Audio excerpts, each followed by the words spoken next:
You're welcome to In-Depth, where we'll bring you great details, insightful analysis of events in today's world. My name is Lillian Okonkwo.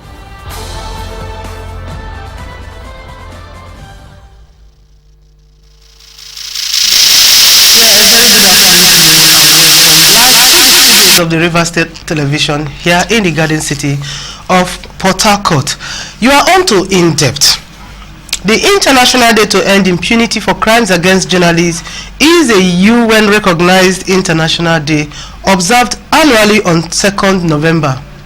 The day draws attention to the low global conviction rate for violent crimes against journalists and media workers, estimated at only 1 in every 10 cases. Of course, on today's In-Depth, we shall be taking a look at some of the issues affecting journalists, and while also profiling a solution. And I have with me here renowned journalists, but we'll take a break, and when we come back, I'm going to introduce them.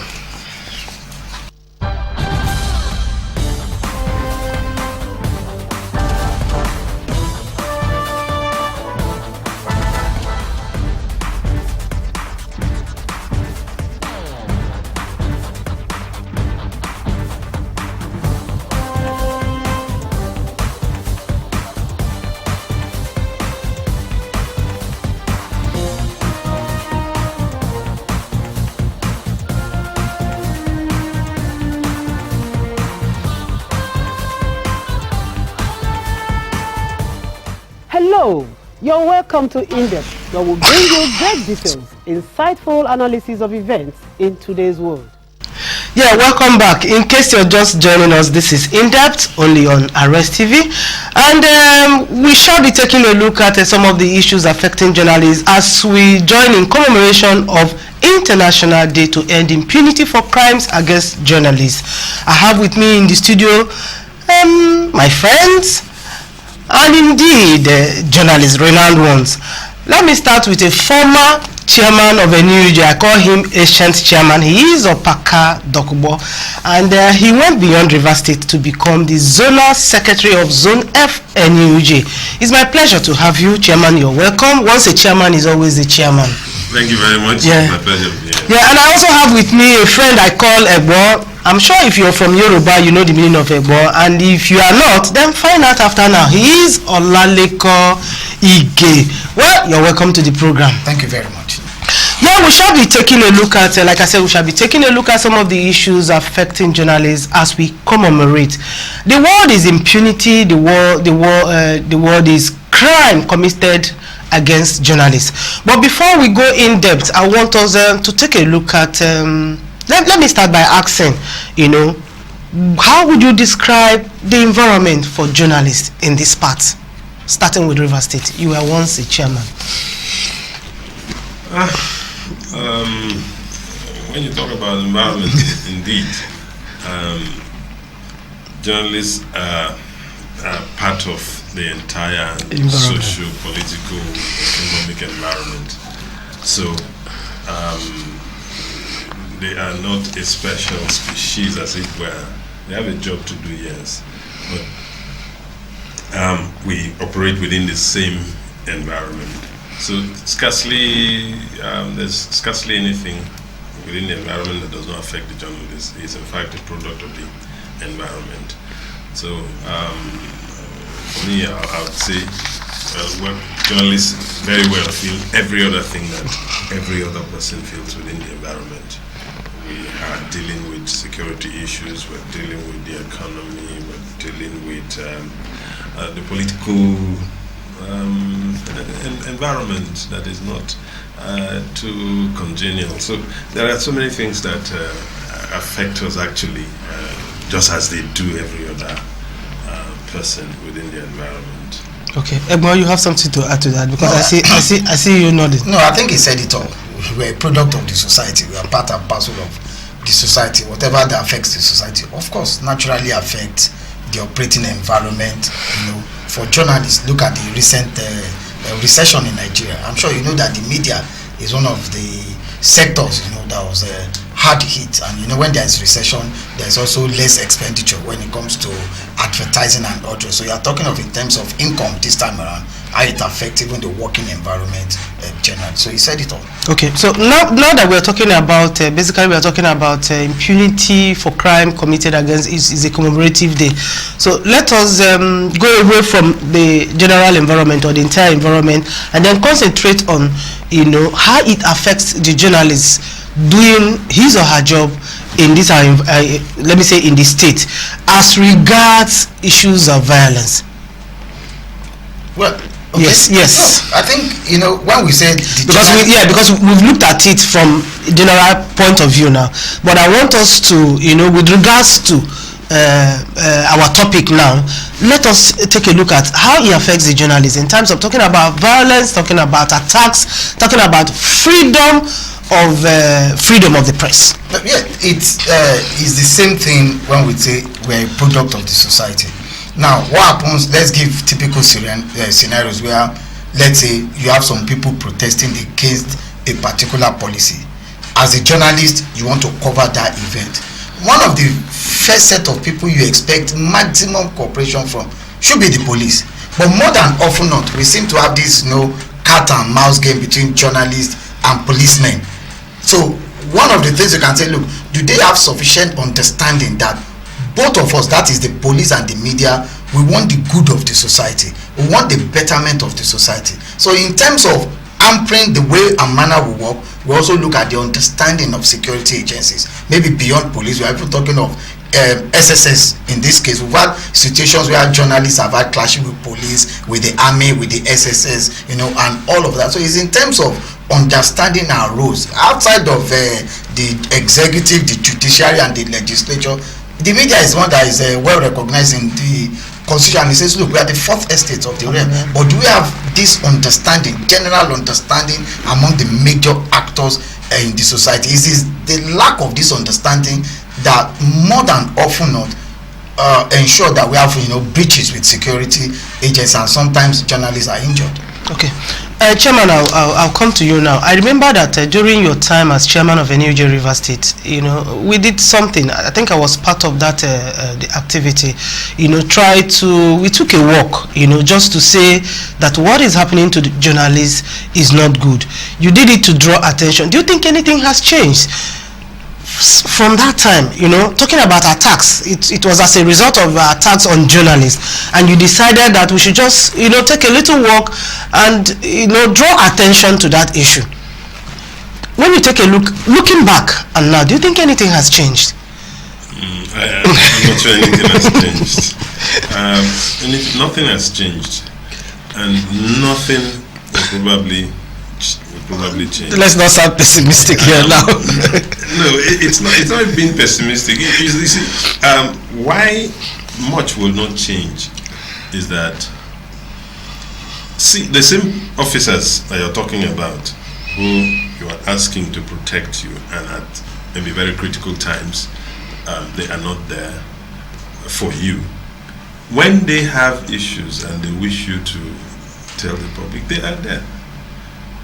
They get you around, they come to you or even invite you and then give you all the everything required for you to do this job, and then because it favors them. But the moment they are not doing the right thing, they're not at any particular point doing the right thing, then they don't want you around, then they don't wish you to take them out, then they want to come against you and see how far they can put you away. Okay. So that they can, their misdeeds can remain. I was going to ask you why the attacks on journalists, but somehow you seem to, have answered it, because why the attacks? And then apart from the violent attacks, I also noticed that in events, just like he explained, find sometimes at events, the way they push, the way they harass, security, the SS, they'll tell you, in fact, they treat you like, oh my God, you shouldn't be here. Yeah. So the question is it that they don't understand why you are there? Is it that, I don't understand. Can somebody help me here? I think sometimes okay, let's take a typical example. Yeah. President is visiting River State. Good.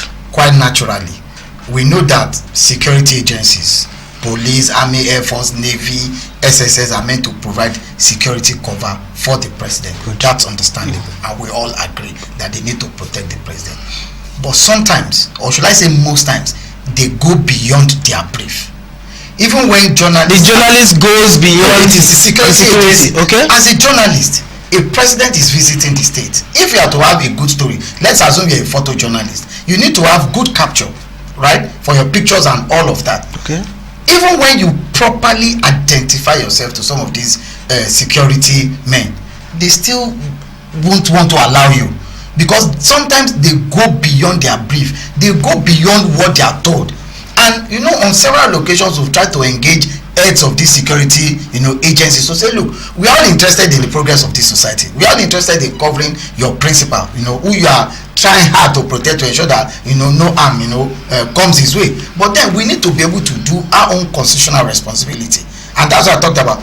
Have they been sufficiently enlightened enough, so that they understand the role of a journalist? Remember, it is in solving some of these altercations that the idea of freedom of information act came into being.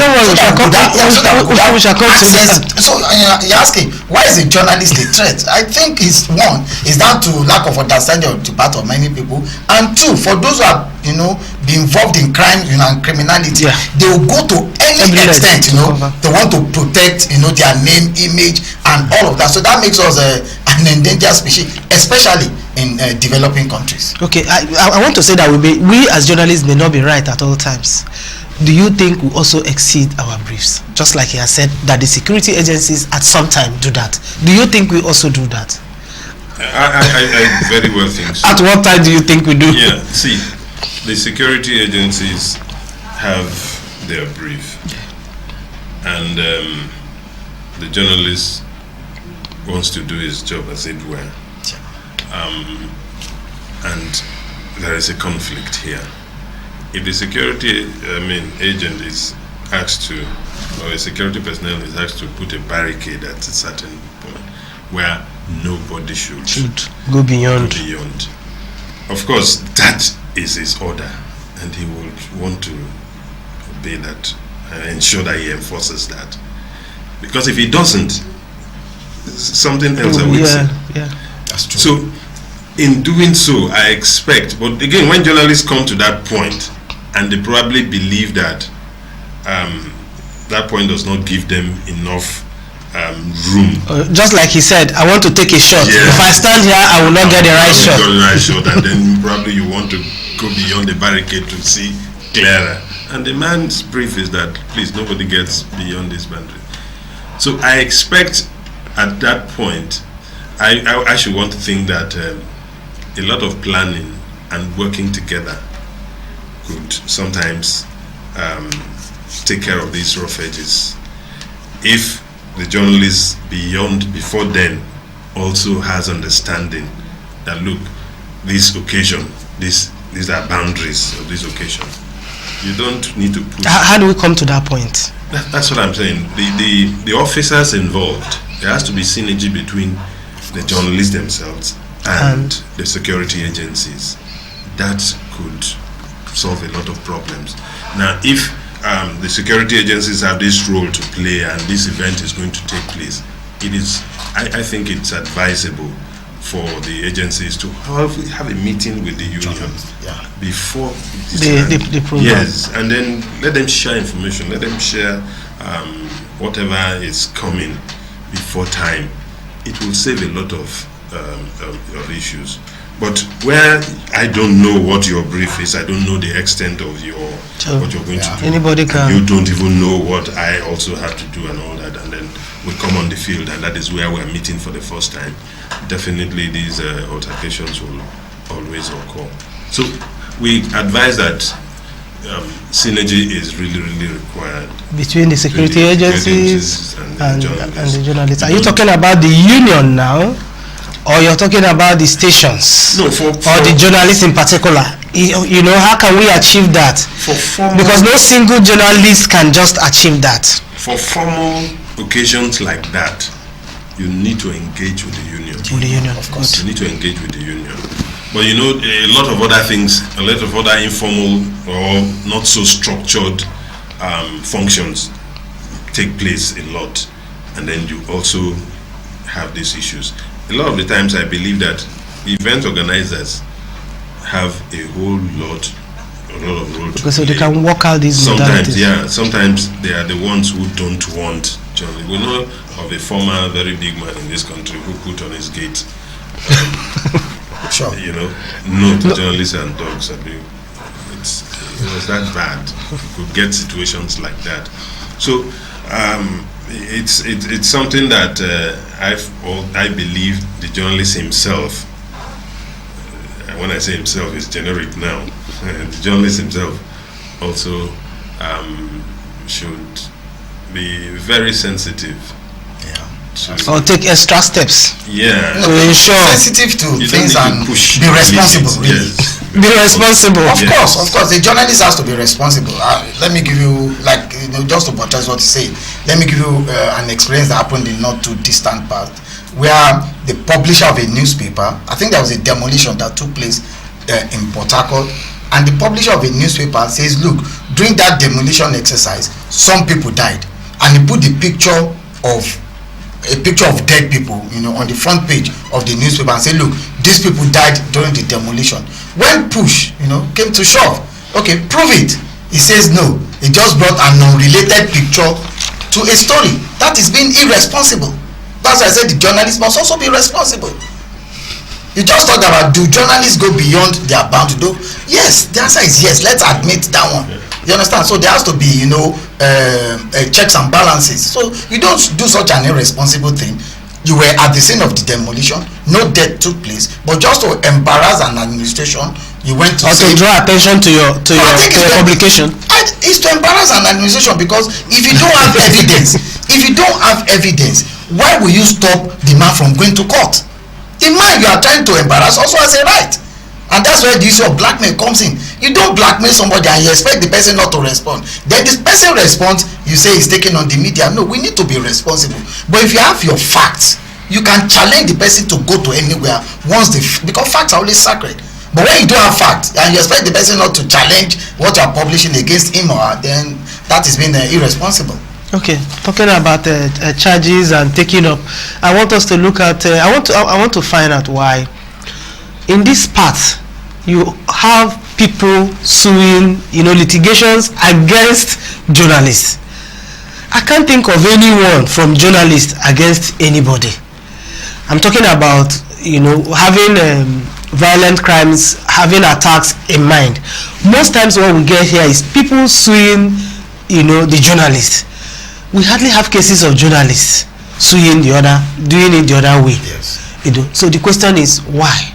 Why do we allow those attacks go? Why do we allow? Because we have a lot of cases. I know some persons in reading that during the election they were beating a female journalist. She was beaten somewhere in Ahoda. Her phone smashed. I also know another one sometime at NDDC and the rest of them. But you find out that the people out there are quick. The members of the public are quick, to sue. The journalist hardly does that. Why? Is it that we are not exposed to that level? Because we talk about conviction, impunity. Is it just that we're not capable? We just let go. Because when you talk about against crimes, what are we doing? That's the reason why I'm asking this question. What are we doing as a people? When you say a lot, they treat us this way, they treat us the other way. We are beating our cameras and the rest of them taking. What do we do? Well, to answer that question, you can hardly get any. So why do we have such situations at Ghana? Well, you also have to look at the journalists. Are they well remunerated? Because when you talk of litigation, litigation comes with expenditure. Except you are saying, look, the media houses they work for, owners, okay, should be able to take up that challenge. Because when you look at the amount of money that is involved in litigation, sometimes litigation drags on for as long as 10-15 years, you understand? Where is the journalist going to get that money? A journalist that is not well paid, is he going to spend almost all of his money, going to court and all of that? The media houses they work for, are they willing to challenge, some of this impunity against journalists? Are they willing to go the whole hog to ensure that they get justice at the end of the day, although we've had instances in Nigeria where journalists have gone to court and actually got judgment against security agencies, we've had that, but you could say they are very minimal. They are far and in between. Maybe as a way of getting more, out of this is to ensure that we remunerate the journalists very well. They are well paid. If they are well paid, they are able to take on litigation. They are able to challenge impunity against themselves. Can we also get the Ministry of Justice or the Nigeria Bar Association to sort of offer some pro bono, services, for journalists who they know don't earn so much, but can they defend them for free and ensure that they get justice at the end of the day? Mr. Chairman, I'm looking at you. I think for me it's really not as simple as that. Sometimes it's deliberate. Sometimes it's deliberate. Yeah, why don't I decide to let go? In many of these cases that we're talking about, this impunity, sometimes the perpetrators are not really, they're almost faceless. No, yeah, not completely known. Not completely known. Their identities are neither here nor there. A lot of the times they are thugs, and sometimes you don't even know whose side these ones are actually, or who on behalf of who sent them. Yeah. We face a lot of that during political times. So that's active for the political activities.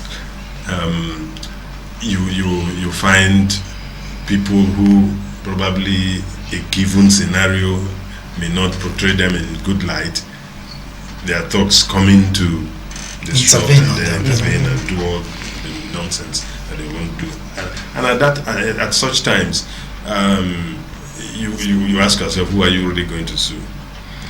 Now, but when security agencies also now are on the offensive, yes, you could.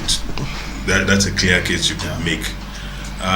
But I find you find a situation where you're asking yourself, if I take this case to its logical conclusion in the first place, who pays you? The other day I could hear the police, the federal government bill, a litigation bill, growing into trillions of naira. They are not settled.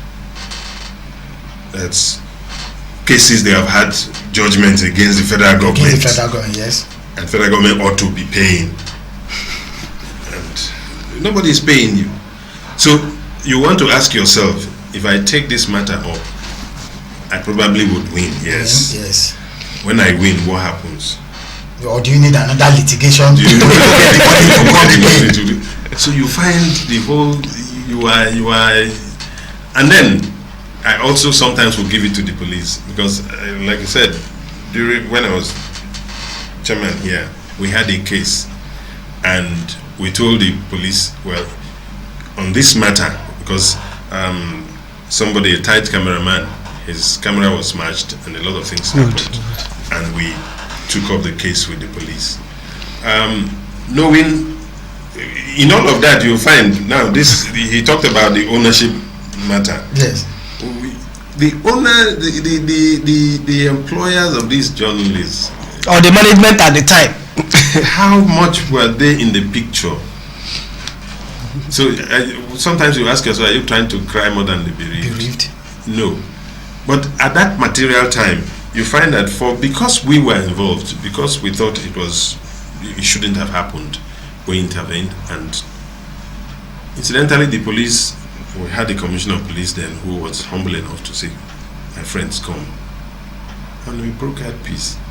And at that point, if somebody had, owned up to his own limitations and offered apology and told you, look, we will give you so much, we will take care of the hospital bills and all of that. We were able to get that far with that, in that particular situation, incident. And for me, it became a win-win situation. Because if you get too hard, these are people you will still mute on the field in any case. You can't do without them. It's like the tongue and the teeth.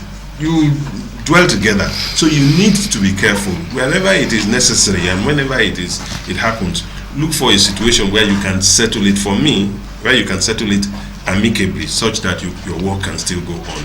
Because if you if you get too hard and you say, oh, we must take it to a logical conclusion. Anyway, tomorrow what happens? What if you are now found to be the one on the other side?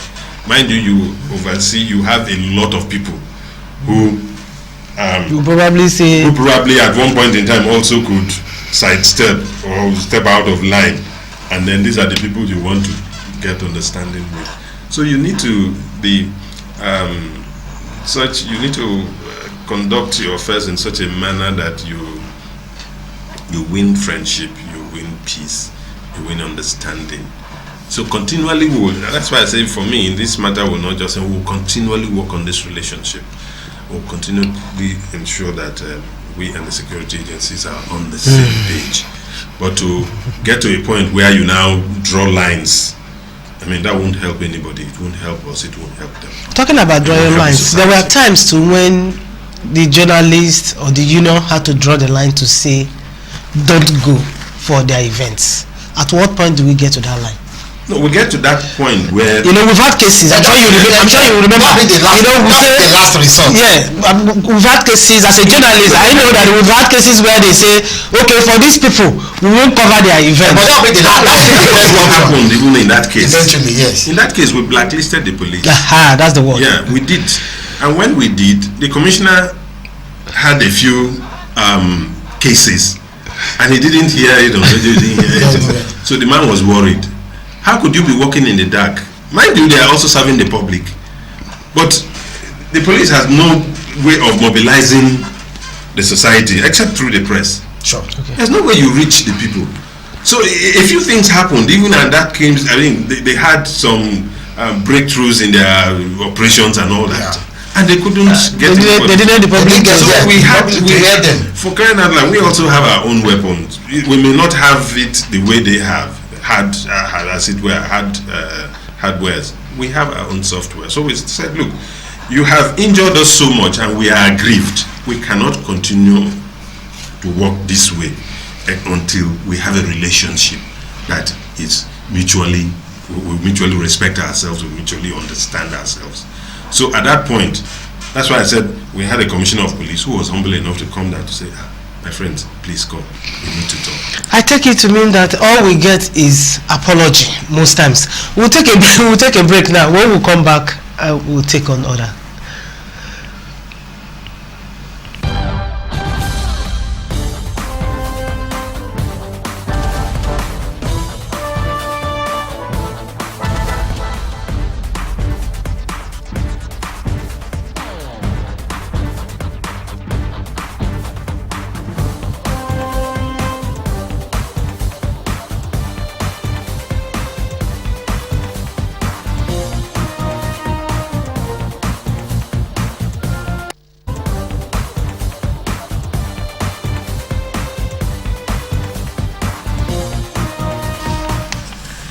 Yeah, you're welcome back. In case you're just joining us, this is In Depth, and we are discussing International Day to End Impunity for Crimes Against Journalists. And I have with me in the studio renowned journalists who've been talking some issues affecting journalists and while also profiling solutions to those challenges or issues. Well, before we went on break, we talked about the need for synergy between especially the security agencies and journalists, well, not leaving out other members of the public. But this time I want us to take a look at the social media and what we call traditional media. In recent time, the federal government came up to say that they're going to put up laws that will to check the excesses of social media. Permit me to use that word. And for you as a journalist, what is your view about it? Excesses. Yeah. I think every privilege comes with a responsibility. Sure. And I don't even consider that is against the journalist. That if you want to regulate whatever in the social media, you call it the social media, yes. But I'm not sure that is within the realm of journalism. yes, you are passing information. Yes, you have whatever you have to sell. It's a marketplace, you can put it out there, yes. But journalism is beyond just taking a piece of information and just throwing it out. Journalism is being responsible for every information that you issue out. Do you think the social media is a threat to our traditional media? No. I would say no, because for you to say a news item is true, you need reliable platforms. Reliable platform. The social media is not a reliable platform. So it can be a threat I'm sure you are aware that. Which one is a reliable platform now? Now, when we are talking of reliable platforms, yes, we are talking of the traditional media. We are talking of the print, we are talking of the electronic, right? Okay. Because there is control, there is professionalism, there is a chain through which you should report a news. Beautiful. Right? Now, for social media, anybody can just put out anything. Now, remember, on social media, as a person, I can have 50 accounts using different names. So and different pictures. Different identity. So how do I, when federal government says, look, we want to regulate the social media, I think some of us say, I think it's high time. It's not just Nigerian government that is looking at regulating the social media. Governments all over the world. And like he said, look, every action comes with a certain responsibility. You can't go to social media and say the president of Nigeria is dead. That is clearly irresponsible. With no facts. You don't go to social media and blackmail people without any fact. You can't hurt somebody and expect the person not to respond. I'm sure you are aware that the governor of Kaduna State had already taken, I think, about 2 or 3 people to court over clearly patent lies that they put on social media, and the matter is in court. Those are test cases, that will come with time. Because it's social media, it doesn't give you the platform to blackmail people. It doesn't give you the platform to mudsling, you understand, or to derogate people. It comes with responsibility. So it means we also have to be careful. And of course, social media cannot be rated on the same platform with the traditional media. Social media has no control. Anybody can wake up any day at any time. Although some people are saying, look, social media is not encouraging citizenship journalism. But of course, we know what are the basic tenets of journalism: where, when, how, and what.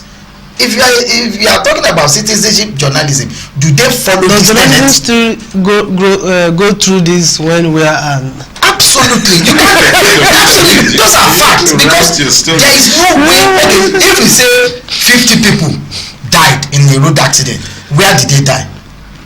Which country? Which state? What happened? We need all of those factors, because that is what will give you an informed judgment.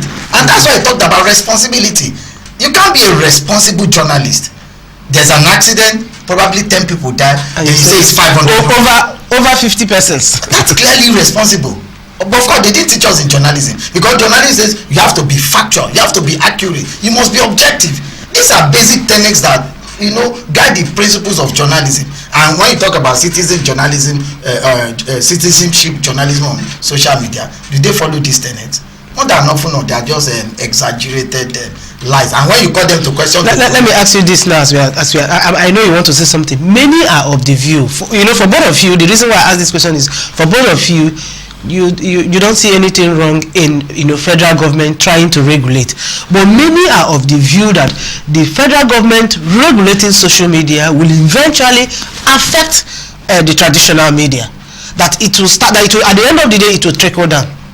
Okay, the best way to answer yes. The best way to answer the question: the traditional media, is it regulated?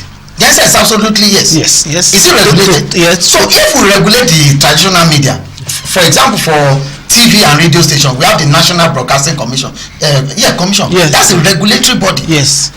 Now, are you saying that if we can regulate the traditional media, we shouldn't regulate the social media? It is believed that this will attract, should I use the word stiffer, sort of Muslim. Yes. Gagging them. Chairman. Let's understand. There's a difference between. I usually make this difference. There's a difference between freedom of speech and freedom of the press. Freedom of speech and freedom of the press. Okay. we advocate press freedom. I also think citizens should be free to air Their views. Now, but in all of this, there's the issue of responsibility. You can, I've said it before, there is no way you have a privilege without a commensurate responsibility. Now, if you, in fact, in the first place, there's no absolute freedom anywhere. I agree with you. It does not Absolutely, exist. yeah. So, if government is talking about regulation, I do not know to what extent.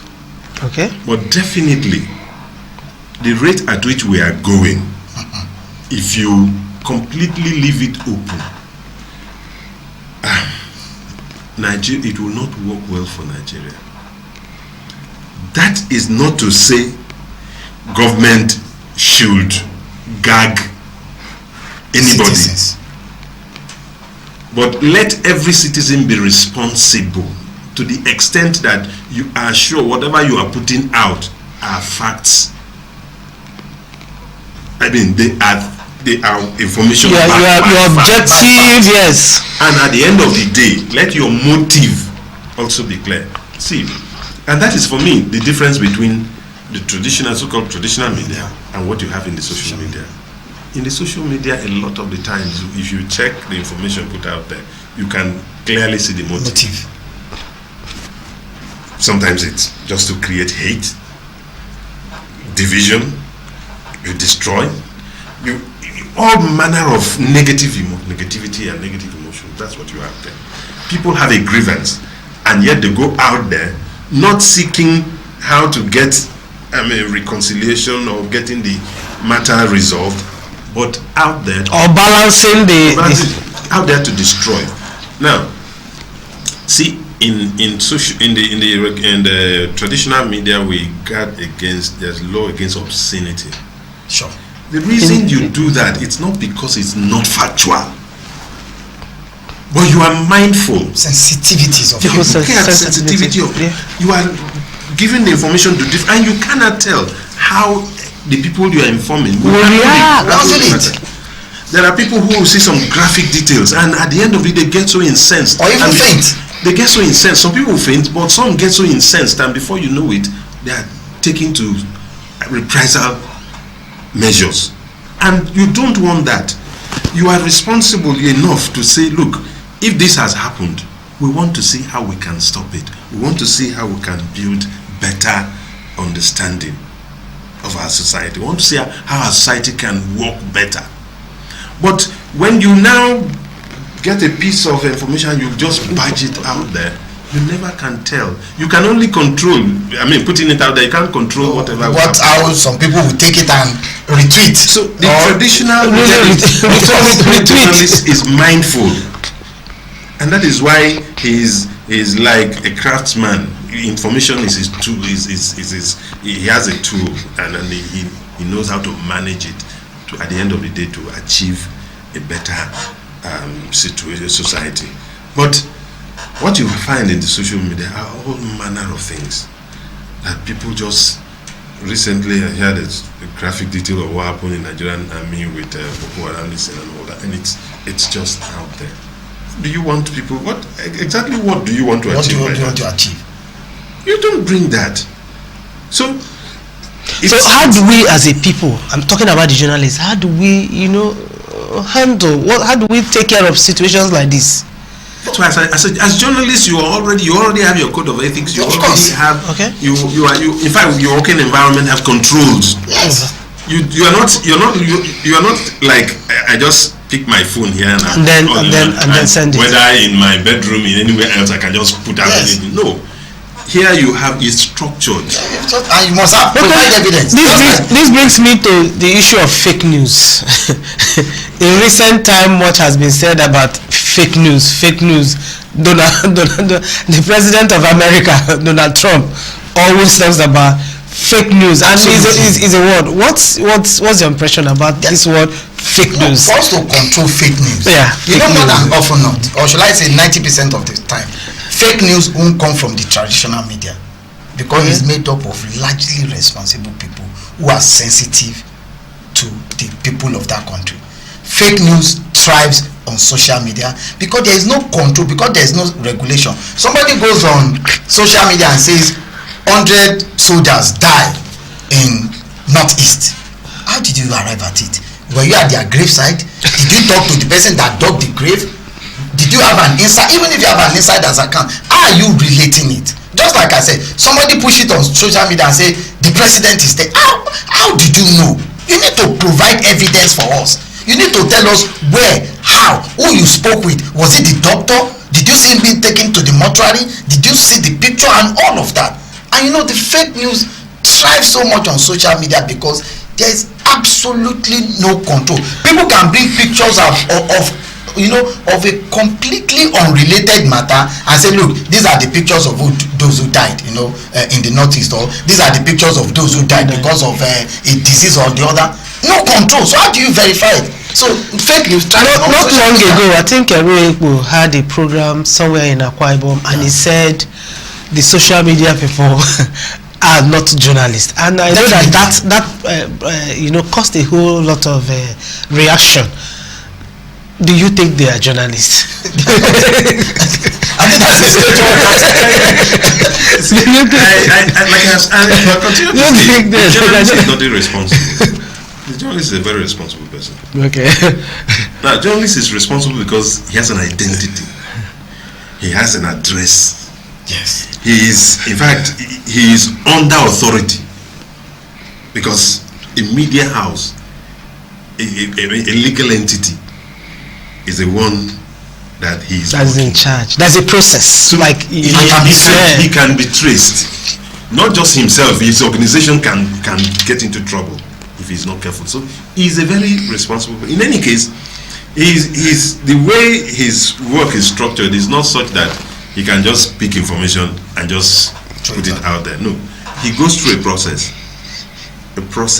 of, if you like, a process that refines the like an editorial process. Yes, he goes from him to his boss, and he's asked a lot of questions. Is this true? There's background check. Sure. You need to check and cross-check the facts. So that is what journalism is. That's a journalist.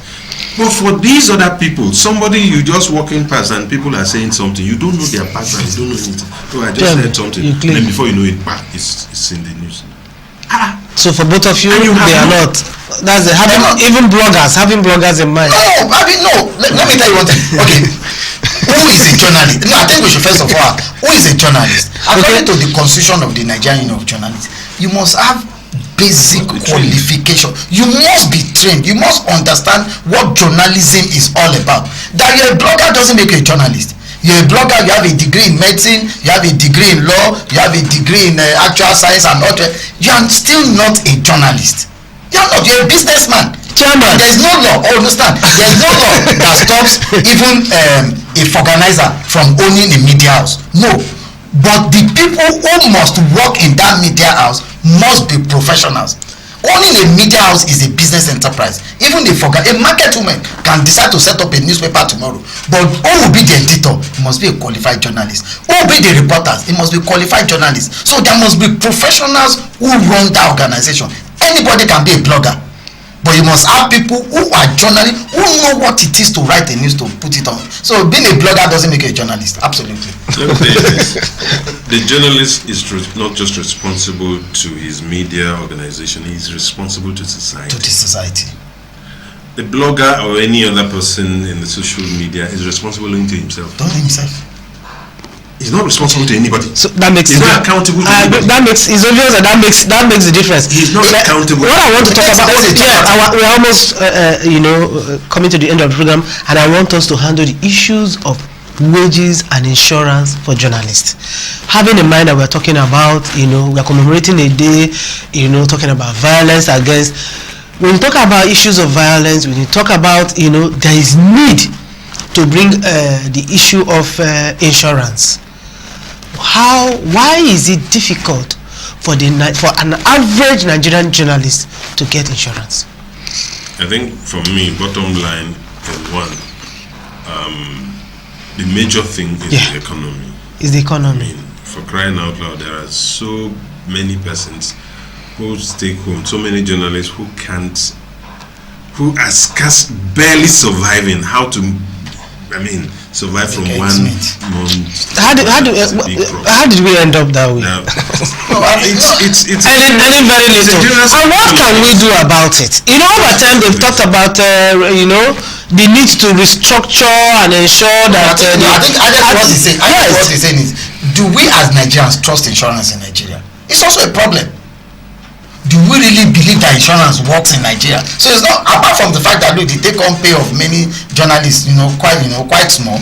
Do we really trust insurance? Even outside of us as journalists, what of the larger society? How many people believe that insurance works in Nigeria? So there's also but the kind of work we do. No, some have had nasty experience with it. Even when you are trying to sell an insurance policy to an average Nigerian, do we believe that the insurance policy will work? A lot of us have third-party insurance in our cars. Have we ever made use of it? Despite the fact that it says that, look, if you hit another person's car, it is the responsibility of that insurance company to repair the person. I'll ask you now, why do we have that kind of attitude? I think it's not led for the insurance industry to connect more with the larger members of the society. They need to prove that insurance actually works. They need to show evidence. They need to convince Nigerians, for which we are part of Nigerians, to convince us that, look, this will. Sometimes the premium you have to pay for some of these insurance covers is not as much as we really think. Really, you can insure yourself for about 2 million. Probably the premium you pay every month is about 2,000, 1,000, 3,000, depending on the kind of insurance cover. But the answer is, if this happens, when will I get the money?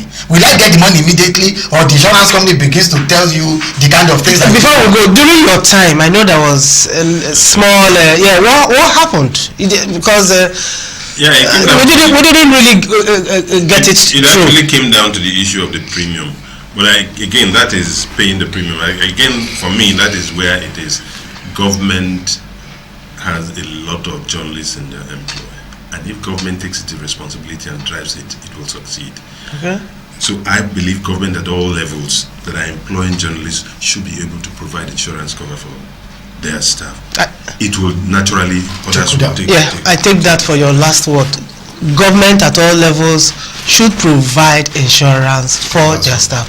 So for you, your last take. And I think just like government should take care of its employees, I also believe that privately owned media houses should also take the issue of insurance seriously for their staff. They need to insure all their staff and ensure that they have adequate insurance coverage, so that if anything happens, there's something for them to follow. While individuals too. Individuals this, of course, outside of the pension that is guaranteed by the relevant acts of the National Assembly.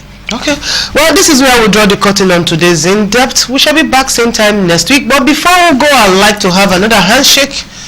It's my pleasure. Thanks for coming. Thank you too. Well, stay tuned to other programs on Arrest TV. For now, goodbye.